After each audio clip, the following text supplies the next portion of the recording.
My girlfriend said, if you go to your best friend's bachelor party, I'm sleeping with my ex. I simply said, don't do anything I wouldn't do. Then I went to the party and sent her a live photo of her ex hanging out with us, laughing at her after I had shown him her text.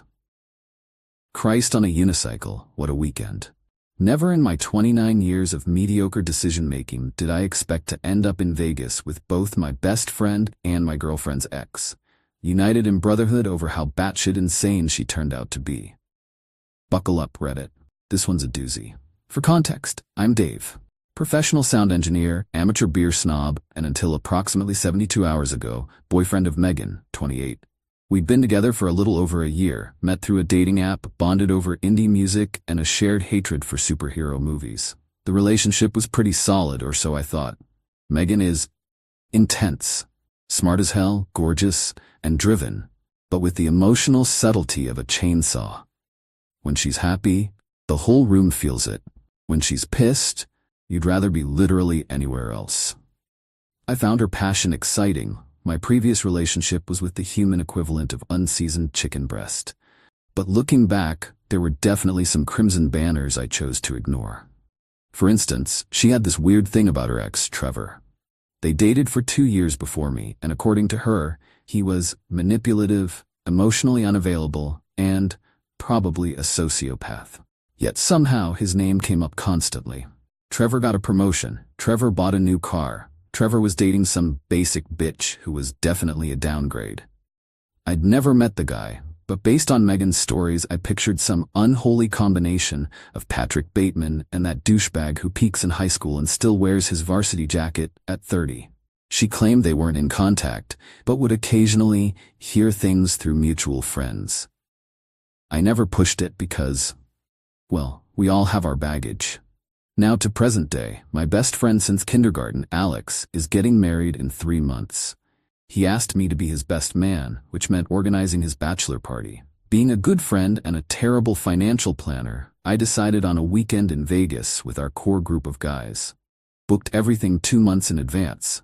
Hotel suite at the Bellagio, dinner reservations at some fancy steakhouse, VIP table at a club. The works. The timing wasn't ideal. Megan had been stressed about a big presentation at work, and I knew she was counting on me for moral support. But the dates were locked in, and Alex had planned his wedding around everyone's schedules.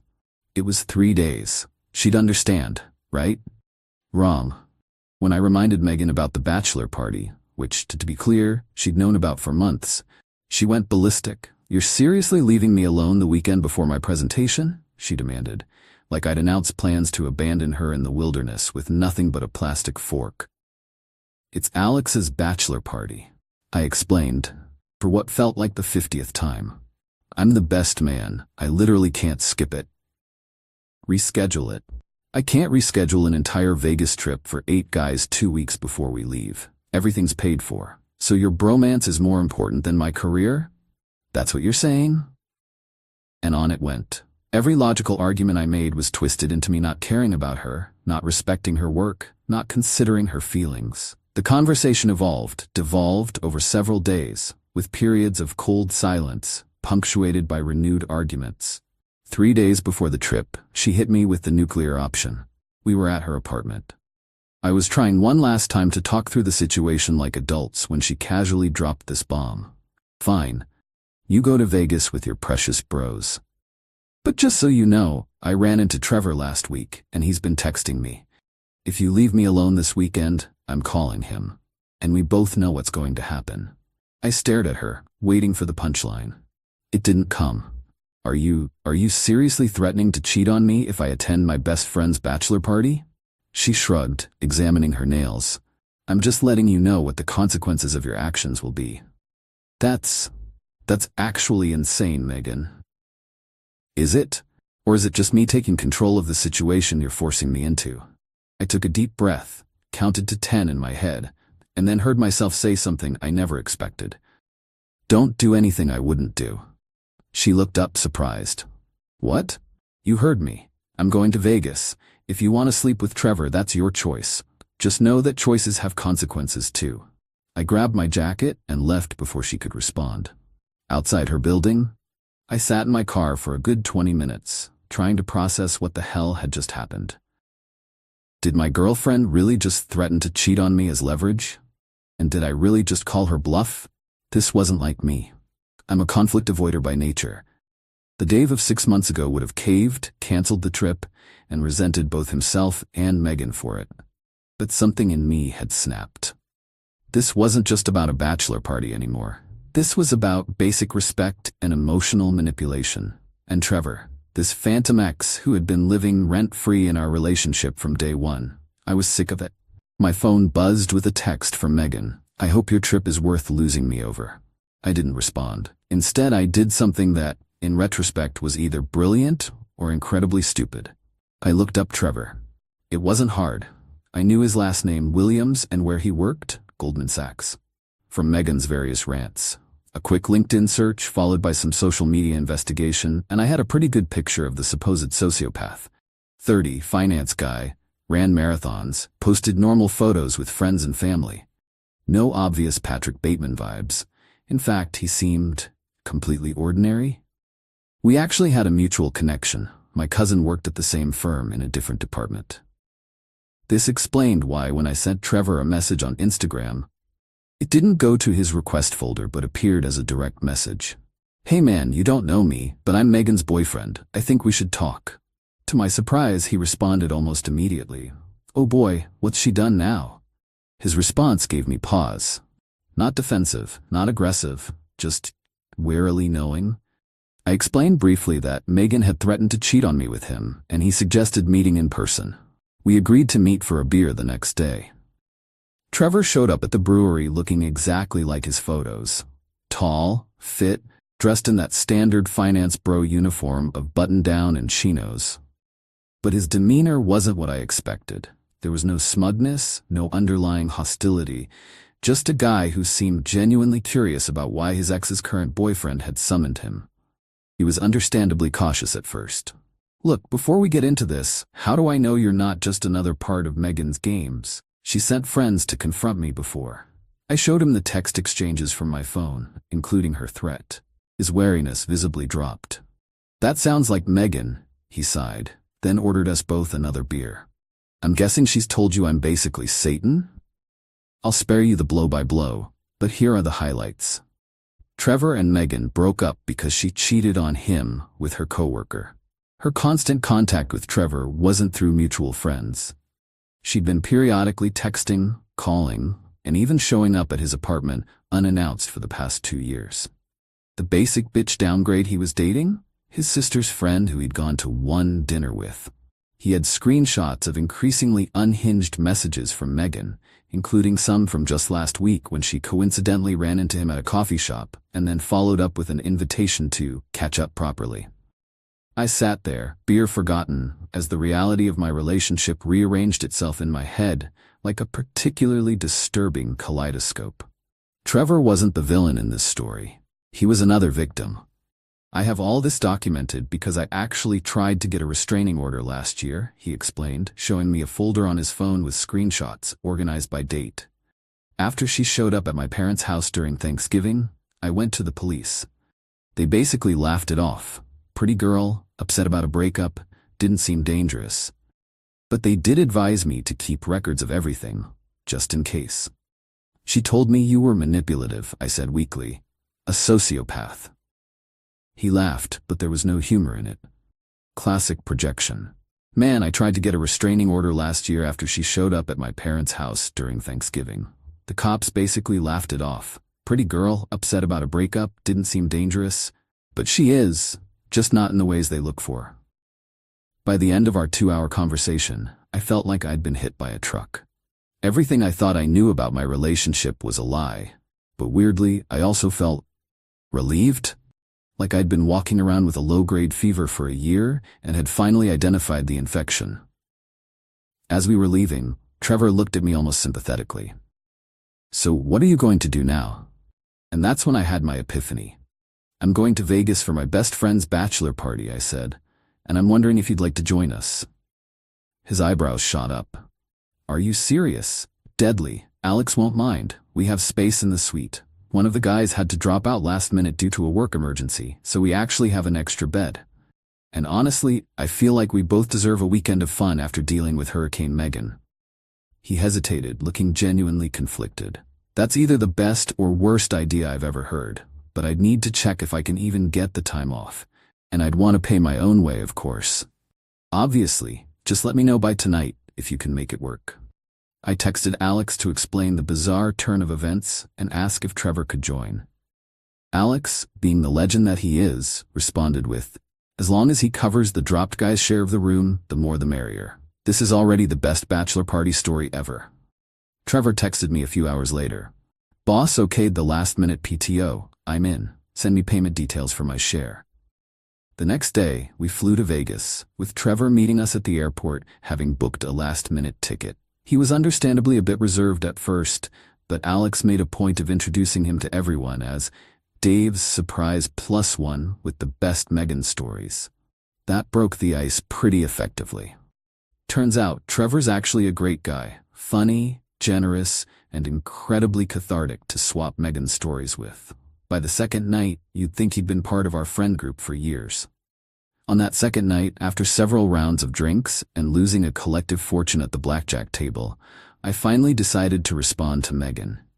She'd escalated from angry, "You're going to regret this," to desperate, "Please just tell me you're okay," to manipulative, "I'm really struggling without you here. My anxiety is through the roof." Trevor, now comfortably integrated into our group, watched over my shoulder as I composed my response.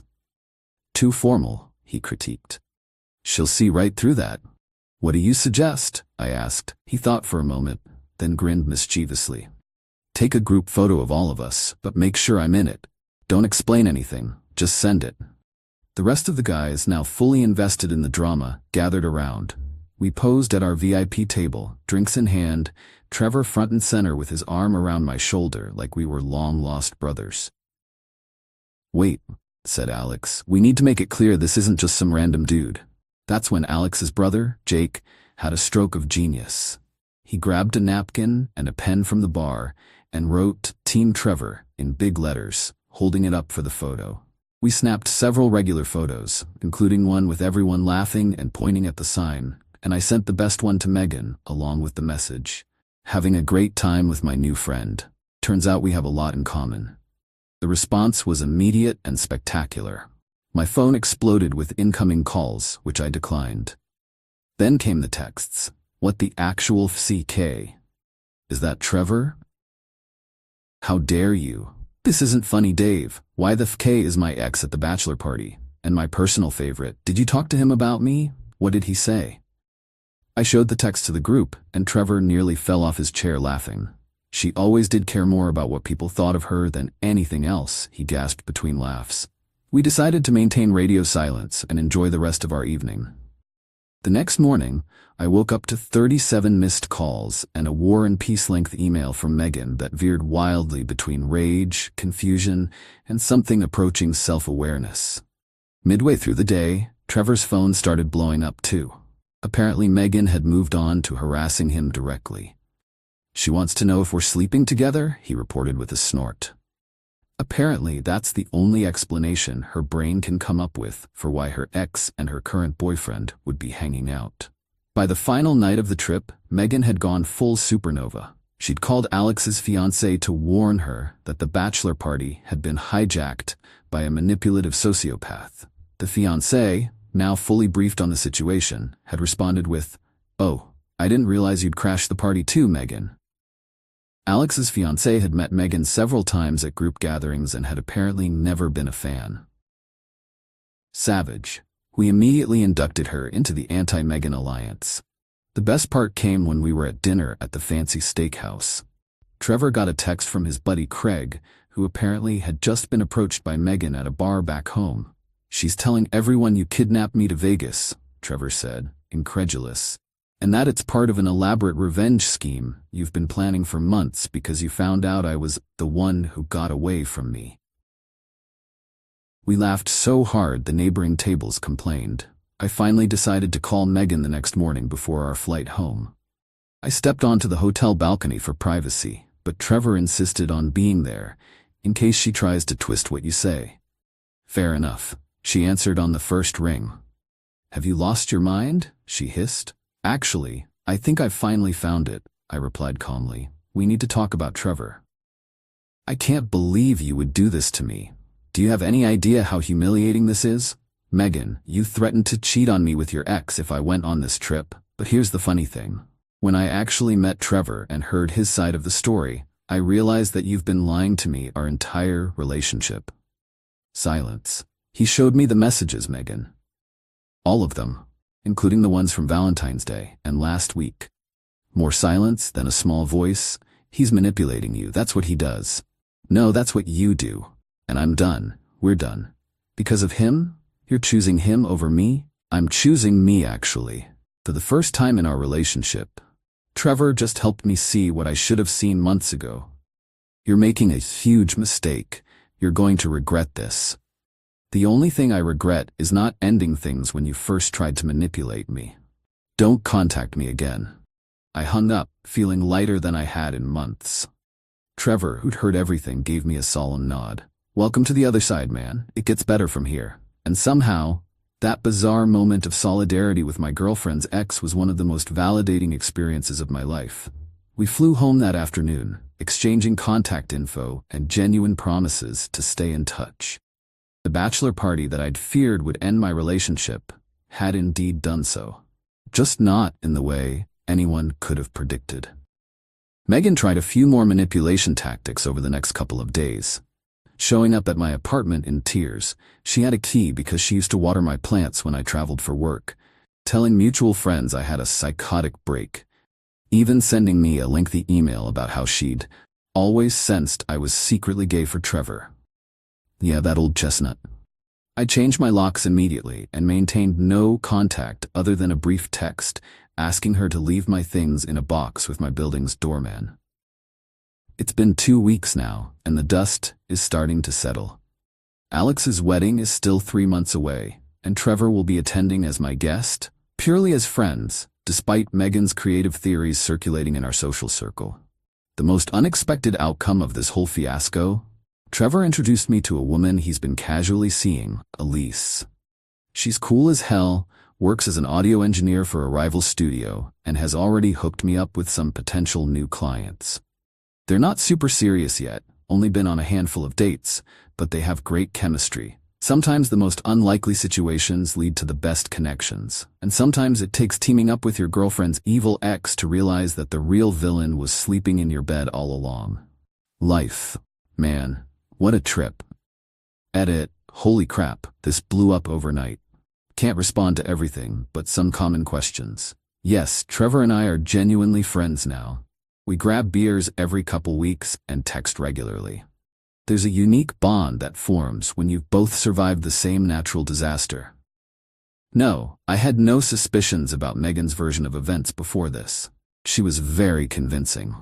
Looking back, there were inconsistencies in her stories, but she would get so emotionally intense when talking about Trevor that I didn't want to press. For those saying this is fake because no guy would invite his girlfriend's ex to a bachelor party, you clearly haven't experienced the clarity that comes from realizing you've been manipulated for a year. Conventional social rules kinda fly out the window. Also, we had a spot open up last minute due to a cancellation, and he paid his own way. For those asking about apartment access, she had my key because she used to water my plants when I was traveling for work. I changed the locks immediately after we broke up. For the armchair psychologists diagnosing Megan with various personality disorders, maybe, but I'm not qualified to say. I just know that what I experienced was emotional manipulation, and I'm glad I got out. Update, 3 months later, life continues to be stranger than fiction. The most surprising developments. First, Trevor's friend Elise and I have become good friends. She helped me land a contract with a production company she used to work for. I'm now doing sound design for an indie film that's generating festival buzz, all because of this bizarre connection. If that's not the universe having a sense of humor, I don't know what is. Trevor and Elise are still seeing each other, getting more serious as time goes on. Second, Alex's wedding was last weekend, and it was amazing. Trevor attended as my guest, and we had a blast. Megan tried to create drama beforehand, messaging several guests with warnings about our unholy alliance, but she only succeeded in making herself look unhinged. Alex's wife, still weird to say that, has officially declared this the best wedding-adjacent drama ever, and keeps threatening to include it in their anniversary toasts. Third, Megan has, according to mutual friends, undergone a spiritual awakening that conveniently absolves her of any responsibility for her past behavior. She's now dating her yoga instructor and posting inspirational quotes about releasing toxic people. She's also telling everyone who'll listen that Trevor and I were secretly involved the entire time she and I were dating. Most people see through it, but it's still bizarre to have this alternate reality version of my life circulating. The weirdest part? Last week, Trevor, Elise, and I were having dinner when Megan and Yoga Guy walked into the same restaurant. There was a moment of excruciating eye contact before Megan dramatically declared the energy was off and insisted they leave. Yoga Guy looked confused but complied. Elise, who had never met Megan but had heard all our stories, just whispered, "Wow, you weren't exaggerating," as they left. This whole experience has completely changed how I approach relationships.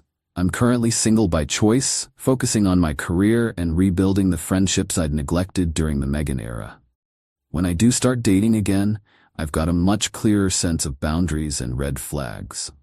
Trevor jokes that we should start a support group for Megan's exes. Apparently there are quite a few of us, each with our own chapter in the Megan mythology where we're cast as manipulative villains. Maybe someday we'll all meet up and compare notes. Though honestly, I'm more focused on moving forward than dwelling on the hurricane that briefly derailed my life. Final thought. If your partner ever threatens to cheat on you as leverage to control your behavior, run. Don't walk, run. And if they have an evil ex they can't stop talking about, maybe consider getting that ex's side of the story. It might be more illuminating than you expect. Update 1 year later. Didn't expect to be updating this post again, but life continues to unfold in strange and fitting ways. The biggest news: Alex and his wife are expecting their first child, and they've asked me to be the godfather. Trevor and Elise will be honorary aunt and uncle, since they've become good friends with the couple over the past year. Apparently our unusual friendship origin story has become something of a legend in our social circle. Trevor and Elise moved in together 6 months ago, and I helped them haul furniture in exchange for beer and pizza, the universal currency of friendship. Elise has become one of my closest friends too, often joking that she got a partner and a brother-in-arms in one package deal. My career has taken off thanks to that indie film connection. It won at a major festival, and I've been fielding offers from production companies ever since. In a delicious twist of irony, I actually had to turn down a project because I'll be in Tokyo for a sound engineering conference the same weekend, living proof that sometimes saying no to the wrong things opens doors to better opportunities. And Megan? Well, Yoga Guy is now Yoga X. Their conscious uncoupling lasted about 7 months before he apparently became another manipulative narcissist trying to control her spiritual journey. She's now dating a cryptocurrency entrepreneur and has completely rewritten our history again. According to mutual friends who still talk to her, I was emotionally unavailable and intimidated by her success, which is why I conspired with her abusive ex to gaslight her. The crypto guy actually found me through a mutual friend who had witnessed some of Megan's behavior firsthand. He reached out last month with a simple message. Should I be worried? I replied with a single word. Yes. He read it and never responded. Poor bastard will learn the hard way. As for me, I'm dating someone new, a documentary filmmaker I met at an industry event. On our 3rd date, she asked about my most dramatic relationship story, clearly expecting some lighthearted anecdote. I gave her the abridged version of the Megan saga. When I finished, she was quiet for a moment before saying, "That's insane. But you know what impresses me? You don't sound bitter. Just wiser." That observation stopped me in my tracks. She's right. Despite everything, I'm not angry anymore. The whole debacle with Megan, Trevor, and the bachelor party feels like a bizarre fever dream. A cautionary tale that somehow ended up being one of the best things that ever happened to me. It taught me to trust my instincts, set healthier boundaries, and recognize when someone is trying to control rather than connect. It brought unexpected friendships into my life, And most importantly, it showed me that sometimes the most growth happens when your worst fear comes true, and you realize it wasn't so scary after all. So if you're reading this while trapped in your own version of relationship hell, wondering if you're crazy for questioning the reality that's been constructed for you, you're not. Trust yourself. And maybe, if the universe has a sense of humor, your exit strategy will involve an unlikely ally and a bachelor party in Vegas. Stranger things have happened. Just ask Trevor.